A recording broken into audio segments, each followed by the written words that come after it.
안녕하세요. 오늘은 사회문화에서 3단원 문화와 인간 생활 첫 번째 시간입니다. 3단원의 첫 번째 시간인 것만큼 오늘은 문화라는 단어가 어떤 의미를 가지는지 제대로 알아보는 시간을 가질 거예요. 자, 이 단원을 시작하기에 앞서서 선생님이 질문 하나를 던질게요. 화면에 2학년 3반의 문화와 너구리의 문화, 이 두 개가 보일 거예요. 문화라는 단어가 쓰이는 데 있어서 무엇이 어색하게 느껴지는지 한번 골라보세요. 그렇죠. 너구리의 문화라는 말이 어색하죠. 우리 3단원의 제목이 문화와 인간 생활이라는 점에서도 알 수 있듯이 문화는 너구리의 것이 아니라 인간의 것입니다. 인간의 생활을 문화라고 부릅니다. 동물의 것들을 문화라고 부르지 않아요. 그래서 교과서의 시작 부분에 이런 말이 있더라고요. 인간은 털이 많은 곰과 달라 추위를 이겨내기 어렵고 민첩한 영양과도 달라 맹수의 추격을 떠돌리기도 쉽지 않다. 그런데도 인간이 다른 동물보다 우월하다고 하는 이유는 뭘까? 그것은 인간이 문화를 가진 존재이기 때문이다. 라고 얘기가 나옵니다.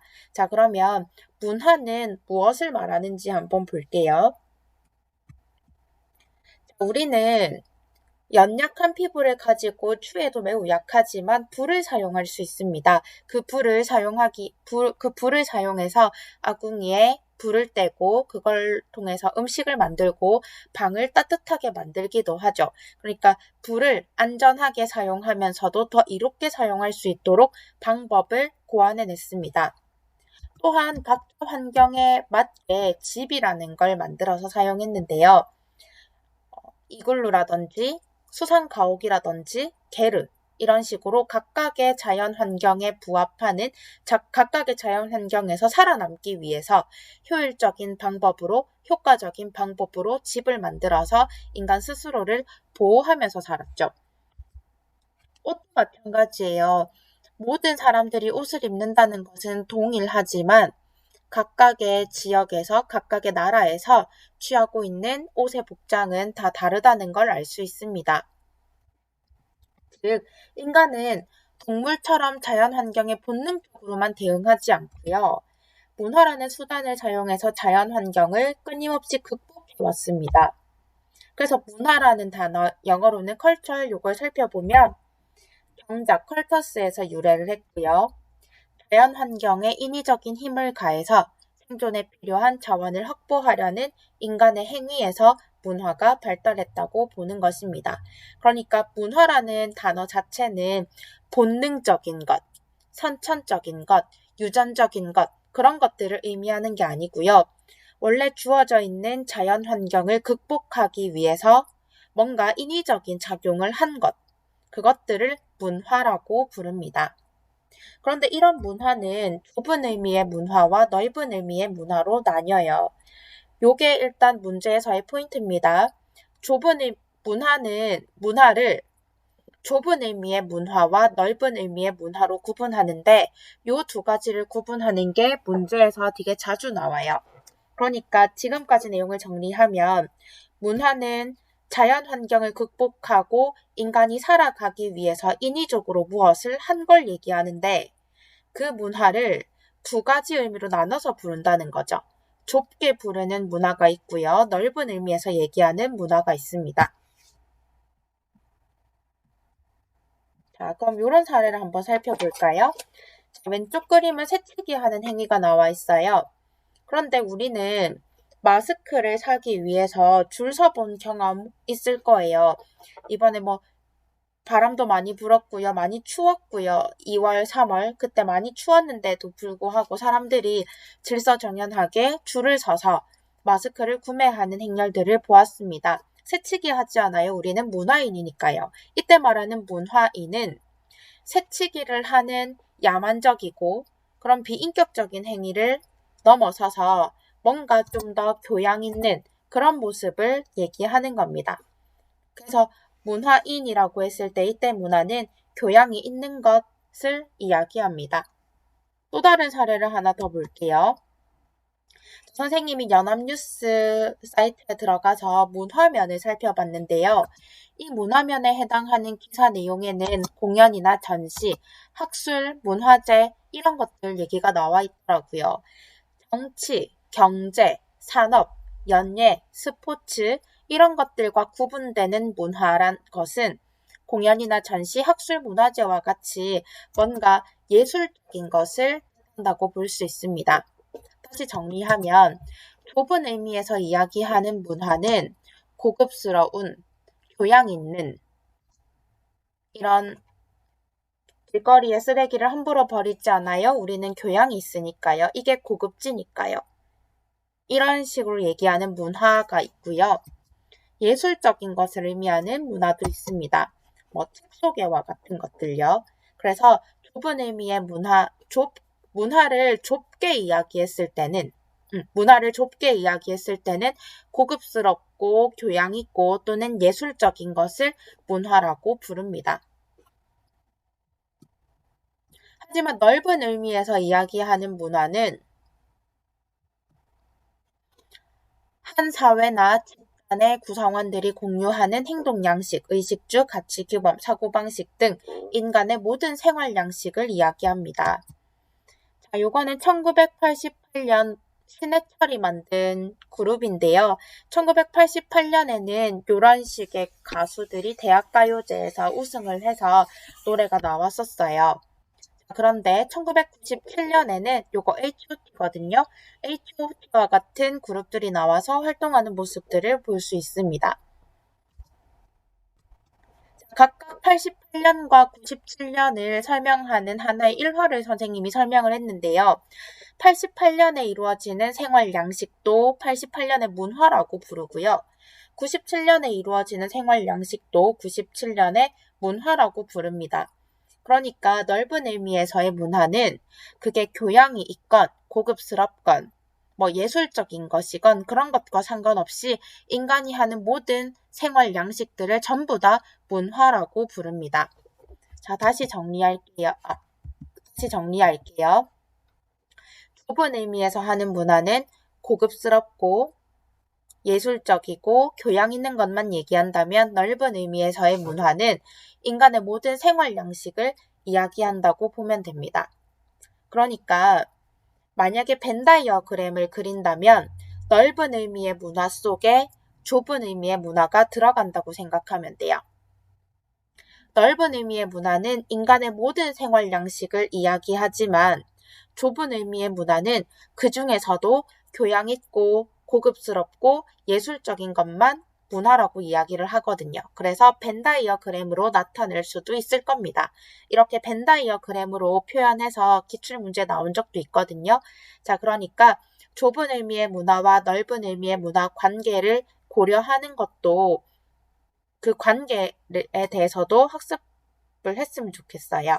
자, 그러면 다음 사례를 보고 좁은 의미의 문화에 해당하는 것만 한번 동그라미를 쳐볼게요.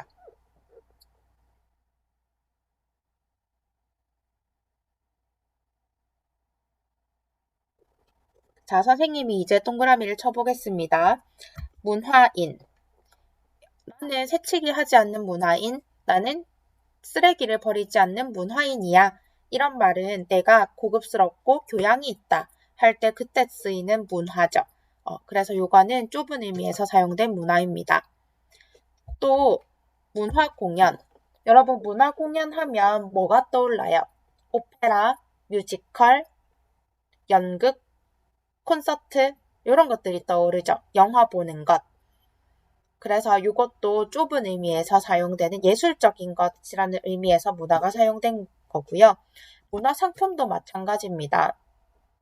우리가 예를 들어서 문화상품권을 사용해서 쓸 수 있는 사용처가 어디 있어요.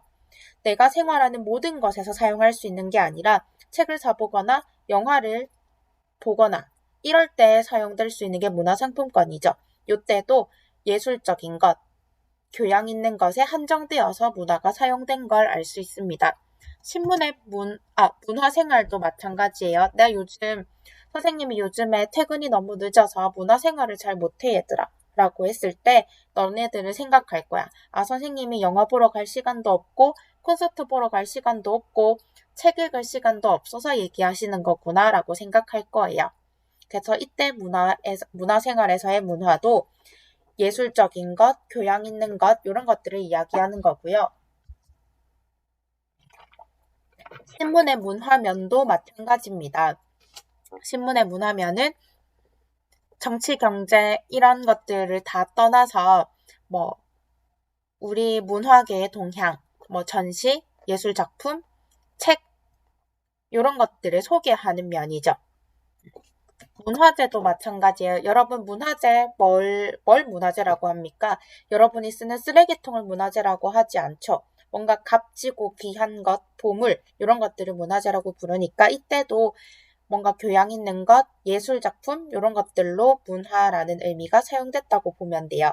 이렇게 동그라미 친 것 말고는 전부 다 민족문화, 대중문화, 청소년의 문화, 지역문화 모두 넓은 의미로 사용됐다는 걸 알 수 있습니다. 넓은 의미의 문화는 생활 방식을 얘기했죠. 그래서 민족의 생활 방식을 나타내는 민족문화, 대중들의 생활 방식을 나타내는 대중문화, 청소년들의 생활 방식을 나타내는 청소년 문화, 지역의 생활 방식을 나타내는 지역 문화. 그래서 이렇게 좁은 의미의 문화와 넓은 의미의 문화를 구분하는 연습을 해두는 게 여러분 문제 풀 때 포인트라는 거 기억해 두세요. 그리고 선생님이 팁을 하나 주자면 잠시 화면에 돌려볼게요.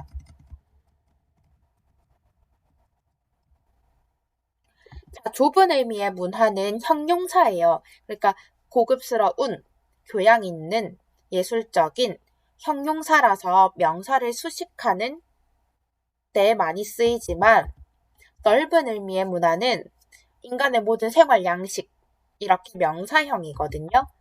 그래서 예시를 한번 보면 선생님이 지금 팁을 하나 주는 거예요. 좁은 의미의 문화는 고급스러운, 교양 있는, 예술적인 이렇게 형용사형이라서 다 뭔가 명사를 수식하고 있는 모습이 보일 거예요. 그런데 동그라미 쳐 있지 않은 다른 것들은 문화 그 자체로 명사형으로 쓰였거든요. 민족의 생활 방식, 민족 문화, 대중의 생활 방식, 대중 문화, 청소년의 생활 방식, 청소년 문화, 지역의 생활 방식, 지역 문화 이렇게요.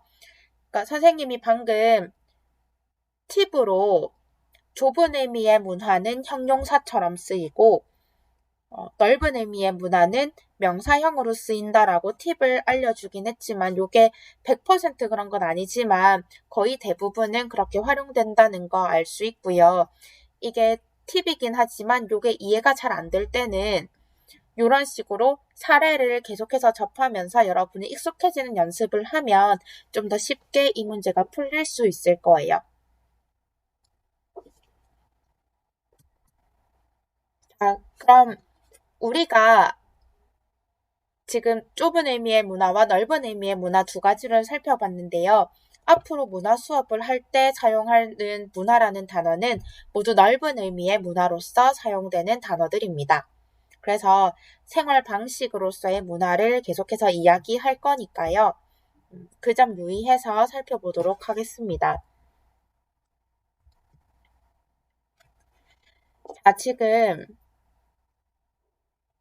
각 나라마다 전통 복장을 들고 왔어요. 각 나라마다의 의복 문화는 각각의 생활 방식을 나타내는 넓은 의미의 문화로 사용돼서 선생님이 이렇게 들고 왔거든요. 자, 근데 여기에서 짚어주고 싶은 건 문화의 보편성과 문화의 특수성을 알려주고 싶어요. 보편성은 시대나 공간을 초월해서 어느 사회에서나 공통적으로 나타나는 생활 양식인데요. 지금 모양새는 다 다르지만 공통적으로 다 발가벗고 있지는 않아요. 각각의 자연 환경을 극복하는 방법으로 어떤 의복을 취해서 그걸 몸에 두르고 있습니다. 그래서 옷을 입는다는 건 보편적으로 다 똑같지만 어떤 옷을 만들어서 입는지는 각 나라마다 다 다르죠. 그걸 문화의 특수성이라고 부릅니다. 각 사회가 처한 자연 환경이나 사회적 상황에 따라 다양하게 나타나는 생활 양식을 이야기합니다.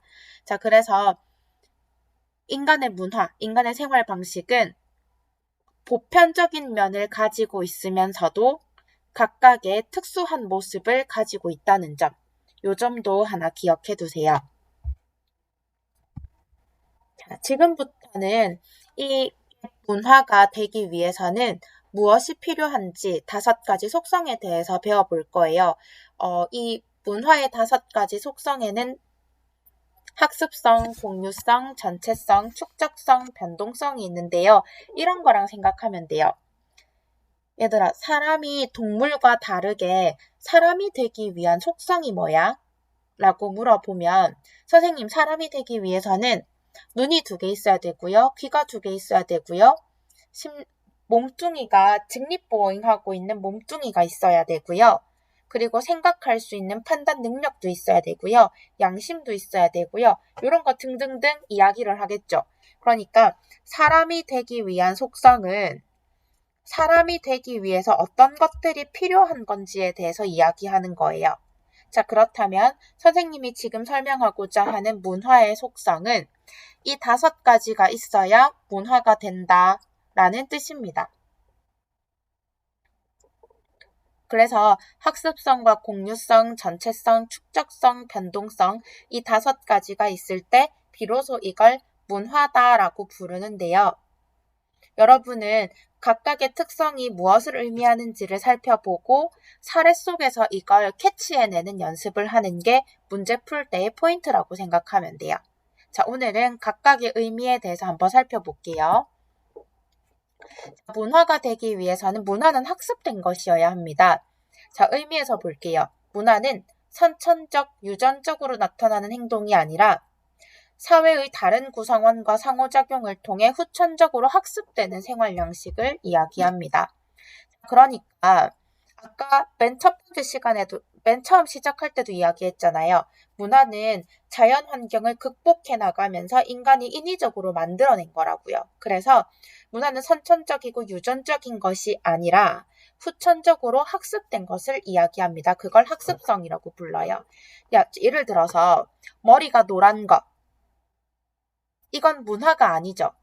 미국 사람들의 머리가 노란 거, 요거 문화 아닙니다. 선천적이고 유전적인 거기 때문에 우리나라 사람들의 머리가 까맣고 미국 아이들의 머리가 노란 것 자체는 문화가 아니에요. 자, 그러면 문화가 되는 것은 후천적으로 학습이 되는 건데 이 학습이라는 건 혼자서는 잘 안 되고요. 엄마한테서 언어를 배워서 젓가락을 쓴다든지 아니면 엄마한테 언어를 배워서 엄마, 아빠라는 이야기를 할 수 있는 거라든지 이런 것들 후천적으로 내가 배워서 만들어진 것들을 다 학습성이라고 부릅니다. 자, 그래서 특징을 살펴보면 본능에 따른 행동은 문화가 아니에요.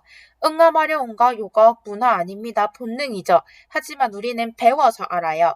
응아가 마려우면 그냥 교실에서 싸는 게 아니라 화장실이라는 특정한 공간에 가서 어떻게 볼일을 봐야 하는지를 배웠어요. 그게 문화예요. 선생님이 몽골에 여행을 갔을 때는 풀밭에서 볼일을 봤거든요. 근데 그 풀밭에서 볼일을 볼 때도 그 사람들만의 룰이 있었어요. 그런데 지금 한국에서 선생님이 볼일을 보고 싶다고 풀밭에다가 볼일을 보면 안 되겠죠. 우리는 화장실이라는 특정한 공간에 들어가서 그 특정한 절차에 따라 볼일을 마무리해야 합니다. 그러니까 이 학습성 요 파트를 다시 정리하면 선천적인 것, 유전적인 것, 본능적인 것은 전부 다 문화가 아니에요. 머리가 노랗고 재채기가 나오고 잠이 오고 화장실에 응아를 하고 싶고 이런 것들은 전부 다 학습된 것이 아니라 다시 얘기할게요. 다시 정리하면 선천적인 것, 유전적인 것, 본능에 따른 것들은 전부 다 문화가 아닙니다. 머리가 노랗고 까만 거 이런 건 문화가 아니에요. 재채기가 나오거나 잠이 오거나 응아가 마려운 거, 배고픈 거 이런 본능도 문화가 아니에요. 하지만 우리는 사회의 다른 구성원과 상호작용을 통해 배워서 알아요. 아기 때 가족들로부터 화장실 가는 법을 배웠고요. 그러니까 응아가 마려우면 응아를 하는 게 아니라 화장실에 가고 싶다고 이야기를 하거나 화장실에 가는 법을 배웠고요. 배고프다고 해서 아무거나 주워 먹는 게 아니라 숟가락이나 젓가락이라는 도구를 사용해서 내가 필요한 음식물을 떠먹어야 한다는 사실들을 배웠습니다. 이렇게 배워서 나오는 행동 양식만 문화라고 불러요. 자, 그래서 사례를 한번 볼게요. 한국인으로 태어나 성장한 아이는 웃어른에 대한 호칭과 존댓말을 배웁니다. 여기서의 키워드는 배웠다는 거죠. 또 하나의 일례로 쌤이 밑에 지금 쌍둥이를 데려왔는데요.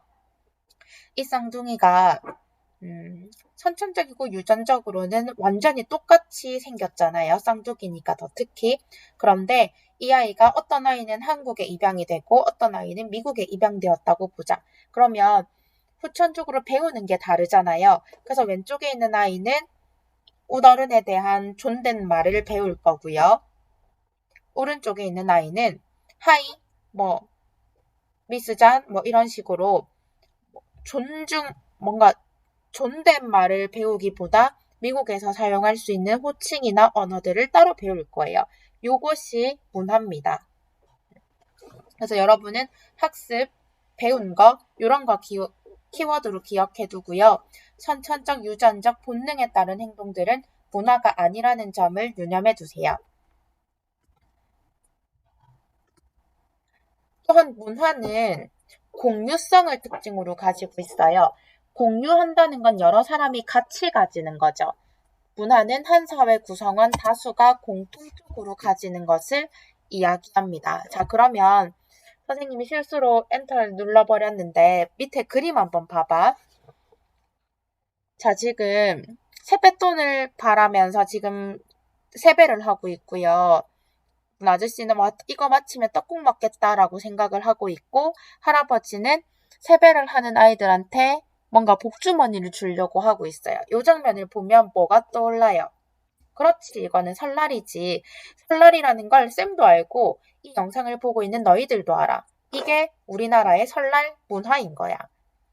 그러니까 문화라고 하는 건 나도 알고 너도 알고 다른 사람들도 알고 우리가 공유하는 걸 문화라고 불러요.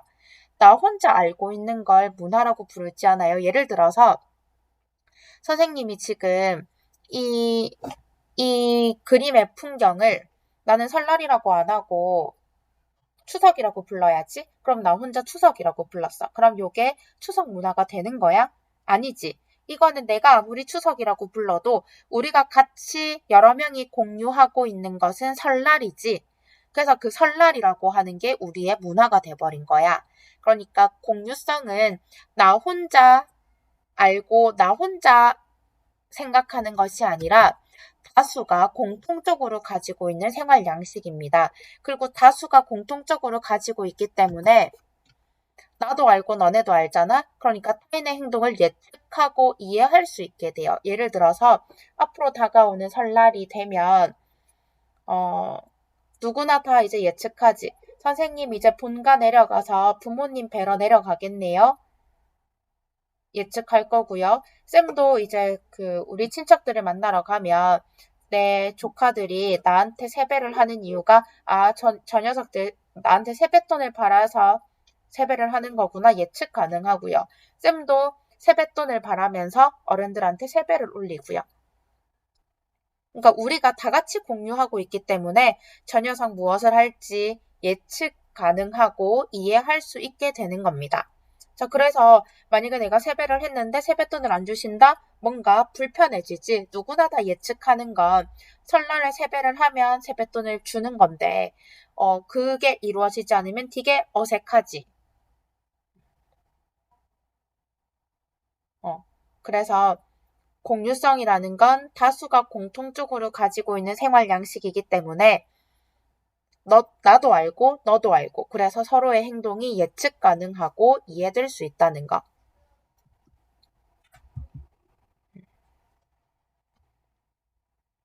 그래서 공유성에서는 이런 사례도 좀 자주 나와요.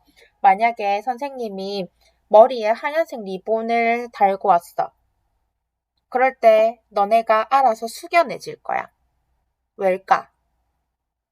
그 이유는 머리에 하얀색 리본을 메고 온다는 건 집안에 상을 당한 일이 있다는 걸 너네들도 알기 때문에 그런 것들을 공유하고 있기 때문에 너희들이 알아서 선생님의 마음을 이해하고 야, 오늘은 좀 조용히 수업을 잘 듣자라고 너네끼리 좀 다독였을 거야.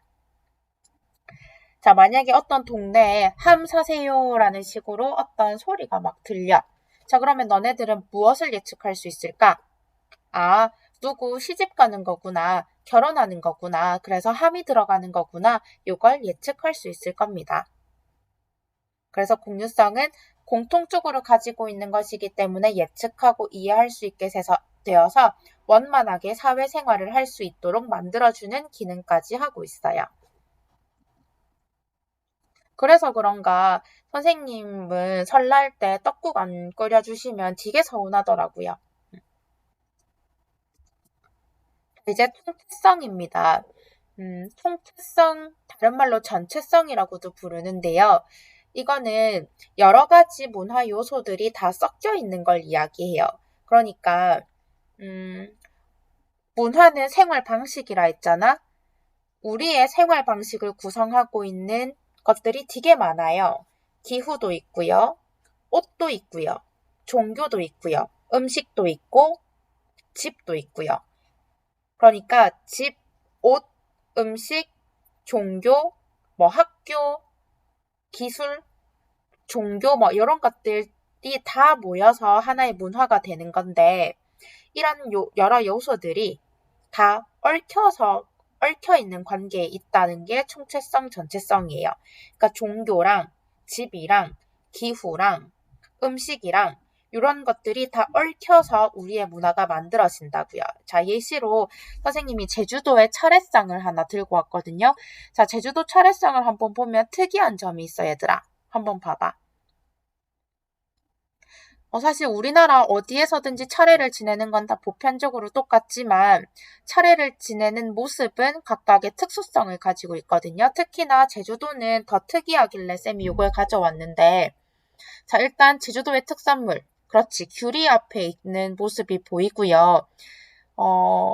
그 다음에 중간에 보면 송편 떡 밑에 뭐 있는지 한번 볼래? 이게 떡이 아니라 카스테라야. 제주도에서는 카스테라 빵 같은 것들을 차례상에 많이 올린다 하더라고요. 자, 제주도는 땅이 90%가 현무암으로 이루어져 있어서 물이 너무 잘 빠지니까 벼농사, 쌀농사가 잘 안 지어진대요. 그래서 옛날에는 보리떡 같은 거, 쌀농사가 안 되니까 쌀로 떡을 해 먹질 못하고 보리로 떡을 만들어서 올렸는데 요즘에는 보리로 떡을 만드는 것도 힘드니까 제빵 기술이 보급되면서 빵을 차례상에 올린대요. 이런 점이 조금 더 특이하고요.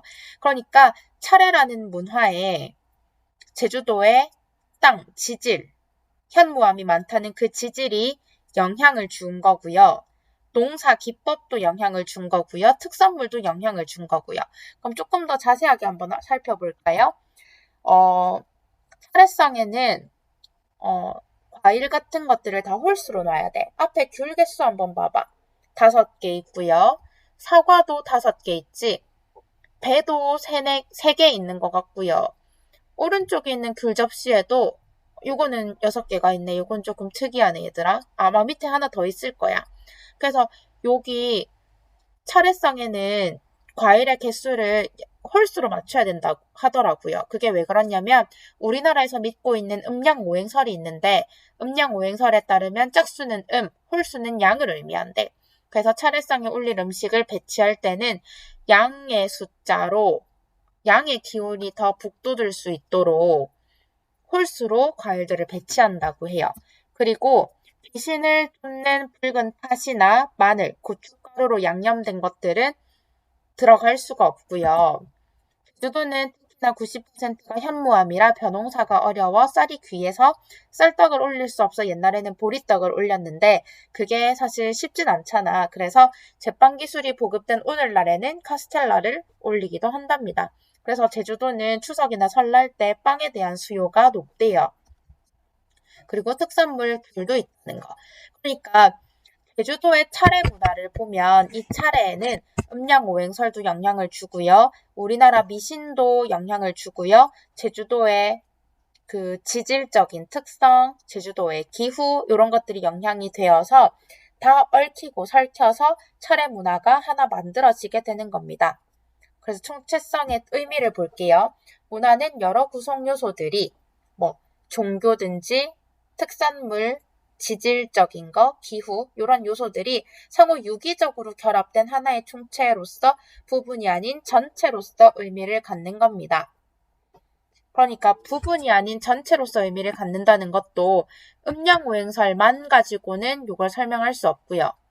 특산물 가지고만도 이걸 설명할 수 없고 현무암이 많다는 것만으로도 이걸 설명할 수 없어요. 요게 다 얽혀 있어야 하나로서의 의미를 갖는다는 뜻이에요. 그래서 부분이 아니라 전체로서 의미를 갖는다.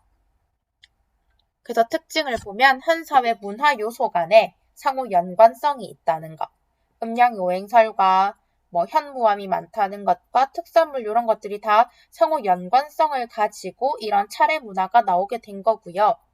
다 연관성을 가지기 때문에 한 부분이 변하면 다른 부분도 같이 변화하게 돼요. 자, 요걸 한번 볼까 얘들아? 제빵 기술이 발달했기 때문에 차례성의 풍경이 변화했어. 옛날에는 보리떡을 올렸는데 이제는 카스테라를 올린다니. 그러니까 한 부분이 변화하면 그것에 따라서 연쇄적으로 변화가 일어난다는 거 볼 수 있고요. 그래서 사례를 보면 연관되어 있다는 게 포인트예요. 그래서 우리 민족의 음식 문화는 음식이라는 하나의 요소는 기후라는 요소, 종교라는 요소, 가족에 대한 전통적인 관념이라는 요소, 이런 문화 요소들이 상호 밀접하게 연관되어서 하나의 민족 문화가 나온다는 겁니다. 그 연관성이 키워드라고 생각하면 돼요. 이제 변동성입니다. 변동은 말 그대로 변화한다는 뜻인데요. 이때의 키워드는 시간이 흐른다는 거예요. 그러니까 변동성이 문제로 출제가 됐을 때는 그냥 변했다. 여기서만 끝나는 게 아니라 옛날은 어떤데 지금은 어떻다라는 식으로 시간의 흐름이 나타나게 돼요. 그래서 과거와 현재를 비교하는 그런 사례들이 많이 제시되고 있습니다. 그 사례에서 보면 훈민정음의 자음이 원래는 17자였으나 지금은 14자만 이용되고 있다. 그 말은 옛날과 지금을 비교해서 나타나고 있다는 것. 시간의 흐름을 찾아내는 게 변동입니다. 그러니까 문화는 변동성을 가질 수밖에 없지. 생활 방식은 변화할 수밖에 없지. 왜냐하면 자연 환경도 변화하지만 우리의 생각도 변화하니까. 그리고 조금 더 발달된 그리고 인간은 여러 가지 방법을 활용해서 환경의 변화에 따라서 적응해가는 동물이기 때문에 환경이 변화함에 따라서 문화는 생활 방식은 변화할 수밖에 없는 겁니다. 그걸 캐치하기 위해서는 시간의 흐름을 파악하는 게 중요합니다. 마지막 축적성입니다. 축적은 말 그대로 쌓인다는 거죠. 그래서 키워드가 세대 간의 전승, 아빠 세대로부터 자녀 세대, 그러니까 할아버지 세대로부터 전승해 와서 아빠 세대에 쌓이고 그게 또 자식 세대에 쌓여서 그러면 쌓이고 쌓여서 어떻게 되겠어? 발전한다는 게 포인트예요. 세대 간에 전승되면서 새로운 요소가 추가가 되고 점점 풍부해지는 생활 양식. 그래서 문화가 발전할 수 있다는 것.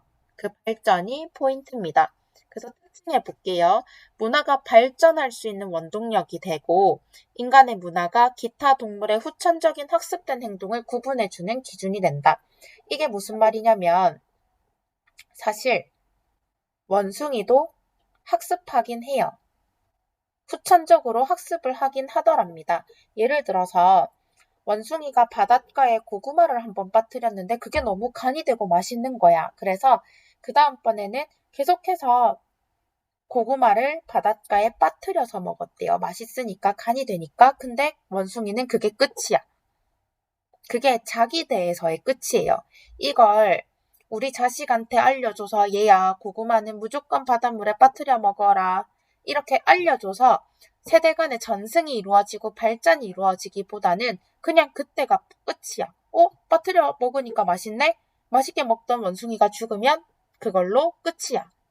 그래서 동물도 학습이 가능하기는 하지만 이제 인간과의 차이점은 인간은 그걸 세대 간의 전승이 이루어지면서 계속 새로운 요소가 추가되고 문화의 발달을 이룬다는 겁니다.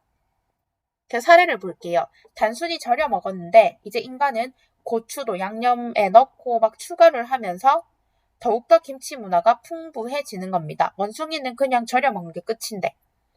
그래서 축적성을 볼 때는 발달이 포인트고요. 그래서 사례도 볼게요. 옛날에는 가마를 통해서 이동을 하던 사람들이 인력거를 쓰고 좀 더 편하게 다니기 위해서 자동차를 발명하고요. 그 다음에는 가솔린이라는 연료를 사용하고 이제는 전기를 활용한 자동차까지 세대 간의 전승이 이루어지면서 문화를 발전시킬 수 있는 존재가 인간입니다. 자, 이렇게 문화의 5가지 속성까지 살펴봤는데요. 우리 단원의 제목 다시 한번 떠올려 볼게요. 인간 문화와 인간 생활입니다. 다른 동물과 다르게 인간은 문화라는 걸 가지게 되고요. 이 문화는 좁은 의미와 넓은 의미가 있다는 거, 요거 일단 포인트 잡아두고 우리가 앞으로 이야기할 문화는 넓은 의미의 문화가 많이 차지하고 있는데 그 문화가 되기 위한 5가지 속성, 요것도 사례에 접목해서 잘 구분하는 연습해 두세요. 자, 오늘 수업 여기까지 하겠습니다. 수고하셨습니다.